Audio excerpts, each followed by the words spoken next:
What's up, fight fans? This is Ross with Boxing Pill, bringing you the best boxing news multiple times per week. And now I have some news about the King, the Gypsy King, Tyson Fury. So what he said actually, in one of his many interviews after beautifully knocking out Tom Schwartz in round 4 was that when I had the match with Wilder, he only got me a 50%. Next time is not gonna happen. Next time I'm gonna knock him out. I'm gonna be at 100%. And I found this declaration pretty interesting, and I just wanna give it a little bit of thought, because it may be true that it was a 50%, but it doesn't make it right. It doesn't make it that if it's at 100%, he's gonna win, right? Just remember, before having the match with Wilder, Tyson Fury was a person that was out for almost 3 years out of the boxing ring. After he defeated Klitschko, he just fell into a bottomless depression, drugs, suicide thoughts every day. And he ballooned in weight to almost 400 pounds, guys, 400 pounds. No one thought he could come back, and and no one thought he could come back so strong. So what he did, he had 2 fights, actually against Sefer Seferi and Francesco Pianeta. Of course, they were not highly ranked boxers, but he had 2 fights. And after just 2 fights, 3 years absence, ballooning in weight, 400 pounds, and after just 2 fights, he decided to go against Wilder. Kudos to Tyson Fury, that's an admirable decision. And of course, no one thought he was gonna make it. No one. So Wilder said, okay, Tyson Fury is the lineal heavyweight champion of the world. I can beat him. Come on, this guy has a lot of ring rust. So he agreed for a match.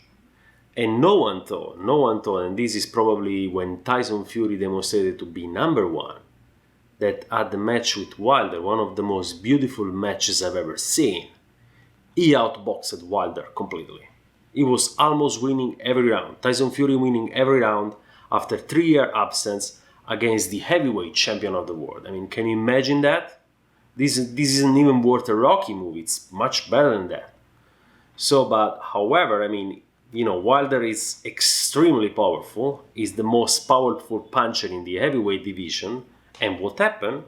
As you know, he got Fury with a right hand, and he sent him to sleep in round 12. And everybody thought, okay, Fury was done. He just fell almost unconscious on the canvas. And somehow this guy just came back from the dead.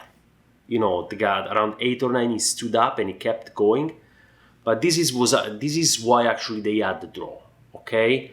Technically, Fury was much better, but he's not as powerful as Wilder, okay? Wilder can put you to sleep with one punch, despite being a very small heavyweight compared to Fury.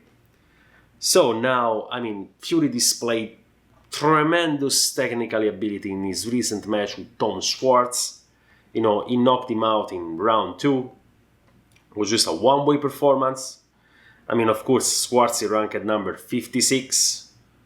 And this is worth taking into account. This was just a match done by Bob Arum to promote Tyson Fury in the US, to make Tyson Fury big, so he can get a lot of money once he gets the rematch with Wilder in early 2020. But no one can take out that he did a tremendous performance. He dodged punches like no one I've ever seen, and he looks in much better shape mentally and physically than when he was with the match with Wilder. So that tells you something. And if Wilder was not as powerful, I would agree. I would bet my money on it that in the rematch, probably in January 2020, this guy was gonna knock Wilder out.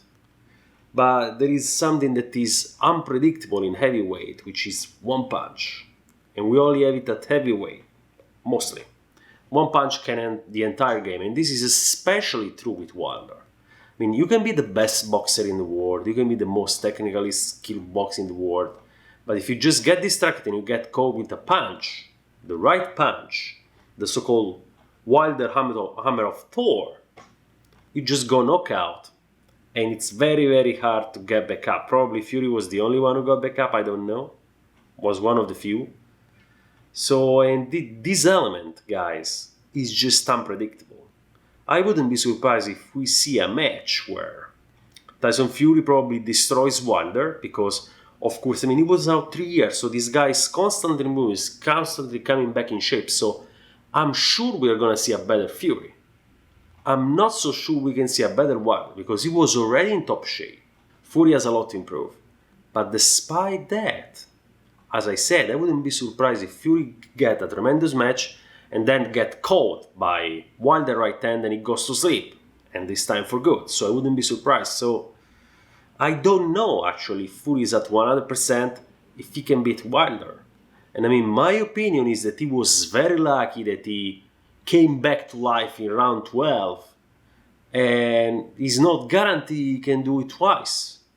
So I honestly say 50-50, and if I was Tyson Fury, I wouldn't be so confident that you can knock out Wilder in a rematch. And I don't think Wilder is a guy that has ever been knocked out. Wilder has a tough chin and has a tough right hand. So this is it actually for this video. I'm looking forward for the rematch in 2020, Deontay Wilder versus Tyson Fury. Please don't forget to subscribe, best boxing news multiple times per week, and don't forget to let me know what you think in the comment down below. Thank you very much for watching the video, and see you next time.